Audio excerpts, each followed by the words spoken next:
Sometimes things don't work out like you planned. March 18th, 1981. A month before my 7th birthday.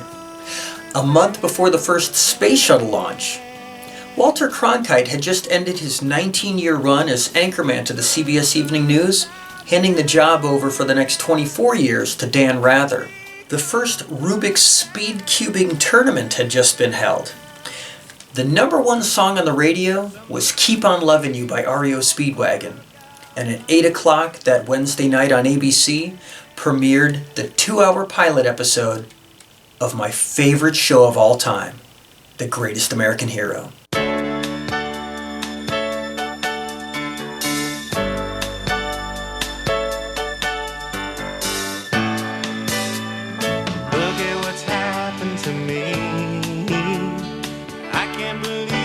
Myself. Suddenly I'm up on top of the world. It should have been somebody else. If you were alive and you were at home, you watched it. There was no other option. Unless you wanted to watch a random second season episode of the Dukes of Hazzard spin-off Enos, or Barstool Races on the 71st episode of Real People. No. It was The Greatest American Hero all the way. Starring William Katt and Robert Culp, and created by Stephen J. Cannell, the series chronicles the adventures of schoolteacher Ralph Hinckley and a superhero suit given to him by aliens that he doesn't know how to use.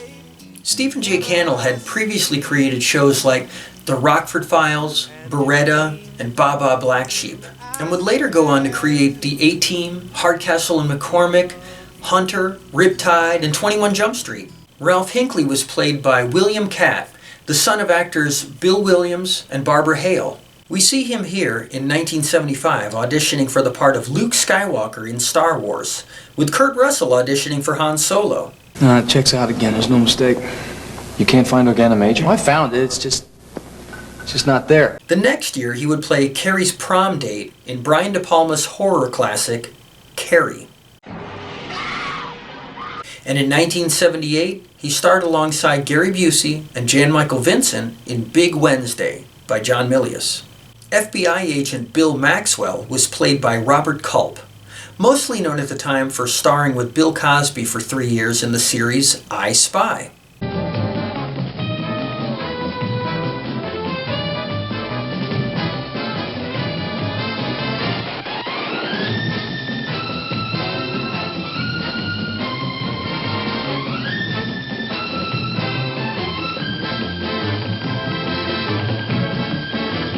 Joining the two was Ralph's divorce lawyer turned girlfriend turned new wife, Pam Davidson, played by Connie Sellecca. And though only seen at the beginning of the series, Ralph had a son named Kevin. Aliens came to Earth to give good-hearted nice guy and special ed teacher Ralph a super-powered suit and team him up with a no-nonsense FBI agent to fight crime and injustice in the world.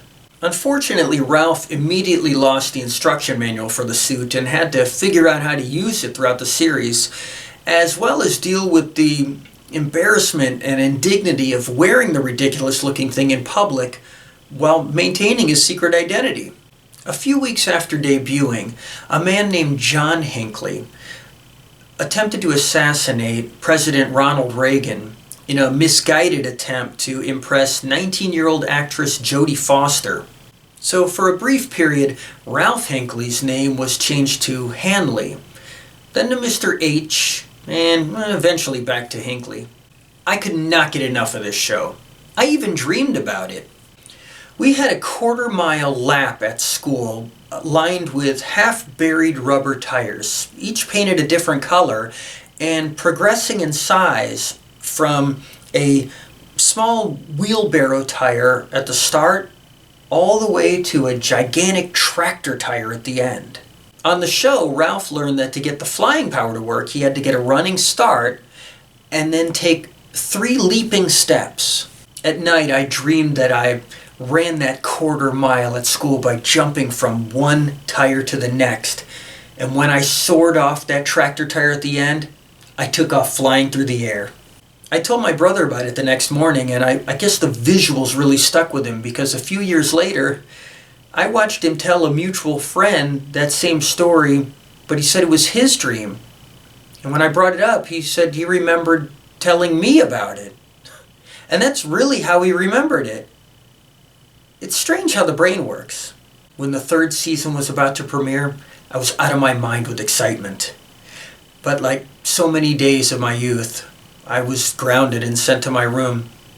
So I sat on the floor with my ear pressed to the door, and I listened to the aliens returning and giving Ralph another instruction book.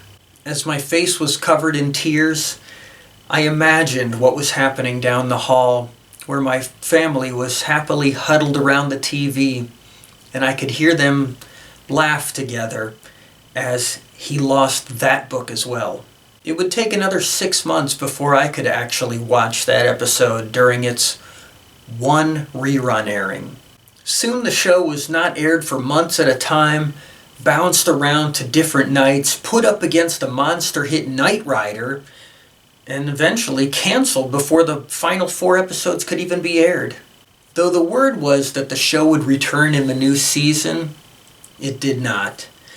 And with the debut of a different show called Hotel, starring Connie Sellecca, let me know that the show was gone forever. Though in 1986 it was decided to give it another try. Only William KATT and Sellecca were both working on other series at the time, so they could only film cameos as the suit was handed off to a female protagonist to be teamed up with Maxwell, and the show be renamed The Greatest American Heroine. This pilot was not picked up or aired. They tried the same thing again last month.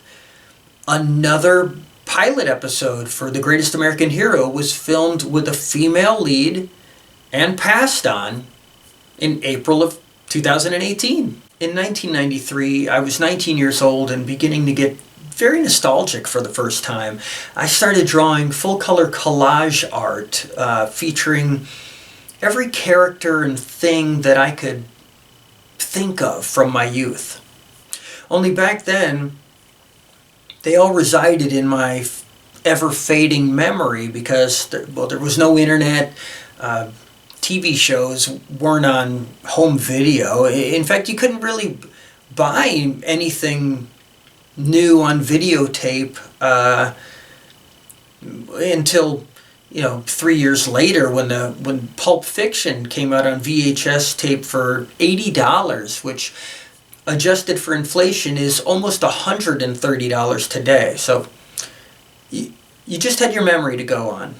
I hadn't even seen an image of The Greatest American Hero for 10 years at that point. Trying to remember something from my small childhood at that point was difficult. So when I would draw him next to Tall Teeth from The Letter People or Seven Zark 7 from Battle of the Planets, his costume was slightly off, as well as pretty much every other character in those collage art things. I was trying my best, but the memories were fading. Then in 1995, we got the internet, or should I say the World Wide Web, and all I did was scour it constantly for any scrap of information, an image, little video clip, anything I could find of anything that I could dig out of my memory and use those to lead me to the next and the next. It was a mass pursuit of researching my past. I started drawing more accurate depictions of everything I could find, turning stacks of index cards into custom art trading cards of 70s and 80s nostalgia. It was around that time that I was at my friend Sean's apartment, and he got me to try out a game with him and his roommate called You Don't Know Jack, a pop culture reference question type game that they said was ridiculously hard. Well, they didn't know the level of intense research I had been up to. So as I began to answer every question easily, they said I was either cheating or had played the game and remembered the answers and was pretending I'd never heard of it. After I convinced them that wasn't the case, they decided that this wasn't fun anymore and they stopped the game right then.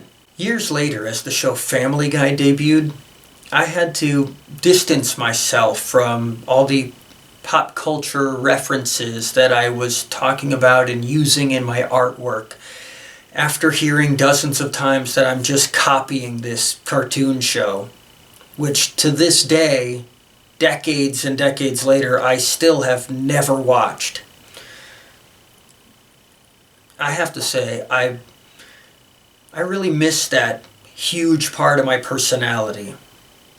But it's been absconded by Seth MacFarlane, so have at it. It's no longer mine.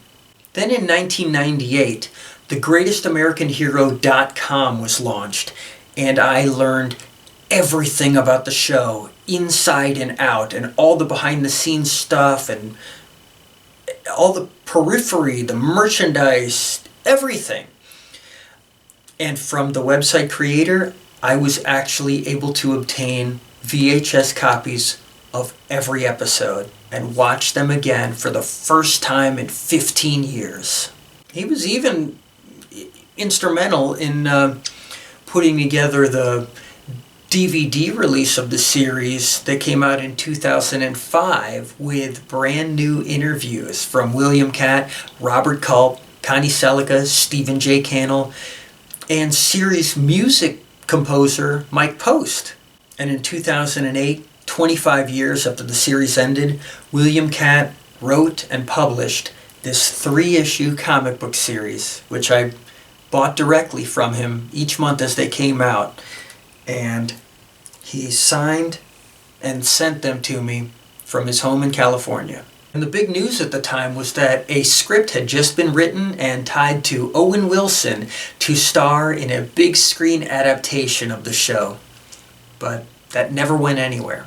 Through thegreatestamericanhero.com, I learned that the biggest action figure toy company of the 1970s, Mego, had created small Star Wars action figure sized toys of Ralph and Bill and Connie SELLECCA's character's car in a box set that they sold at KB Toys.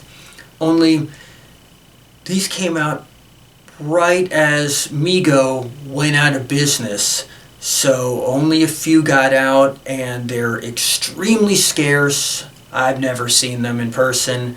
I'd never heard of anyone that knew about them at the time. And when you rarely see them pop up on eBay, they're thousands and thousands and thousands of dollars.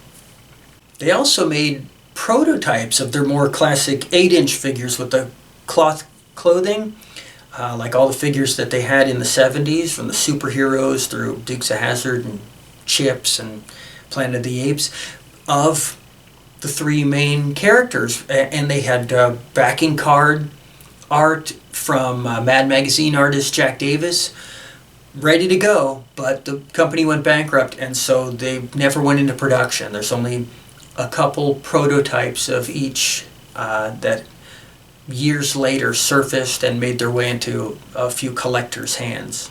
But in 2010, that 8-inch figure was finally released, perfectly replicated, card art and all. Limited to only 400 figures, signed and personally sold by William KATT himself just 3 hours from my house on my day off. A fact I found out about just 24 hours after it happened. There went my chance to meet the man himself at what would have been my first foray into the world of conventions. A year later, when Mark Hamill decided to make his first convention appearance since 1976 in that same town, Orlando, Florida, 3 hours from my home, I decided I too would make my first convention appearance to go meet him. Luke Skywalker. In the meantime, my job decided to send me on an out-of-state work trip for the entire week leading up to the convention, and my return trip flight was delayed to the point where I had to drive from the airport 3 miles to the convention and get at the back of a mile-long line that had formed 5 hours before the doors opened, in 50-degree weather, in my little shorts and t-shirt, sitting on the concrete, fighting sleep deprivation. Eventually I made it in, and I beelined through the whole building right to the back corner where his curtained off little area was. I was the first one in there, and I went right up and saw the big sign that said, if you want to get inside and meet Mark Hamill, you need to purchase a ticket to get an autograph or a photo with him, both of which had already been sold out prior to the convention even opening. I turned around, walked back to my car, started the long drive home, and went on about 30 hours of no sleep till I got home and crashed and was really not enjoying this whole convention experience so far. But a year later, Mark Hamill and I would return to that same building where I would finally meet him, get my picture with him, get my autograph, and even hang out with him for a little while out in the back where him and his daughter were there with me while we talked, and we waited for my daughter and Carrie Fisher to come out of the bathroom that they'd both gone into together. I would go on to enjoy 50 more conventions over the next 6 years. But before that, still in 2011, William KATT held an art contest on Facebook, which I won. The theme was to create art about the show, and I created this. A picture where I reversed the roles and ages of the actors, making Robert Culp the young man in the costume, and William KATT the older FBI agent. And my prize? William KATT Skype called me. Kevin! Hey! How you doing, man? Hey, really cool art, man. Really fantastic. Thank you so much. Well, thank you. Well, cool, man. Hey, this was a lot of fun. I'm glad I called, and really, it's a pleasure to meet you. I'm a real fan of your artwork, and I really appreciate you doing that and sending it out to us. Well, your work is just absolutely amazing, and Kevin, I really appreciate it. You heard that right. The greatest American hero himself is a fan of my work. And a few months later, he came back to Orlando, where I finally got to meet him face to face. He signed a photo for me, took a picture with me, and signed this. The long-lost alien instruction manual for the supersuit.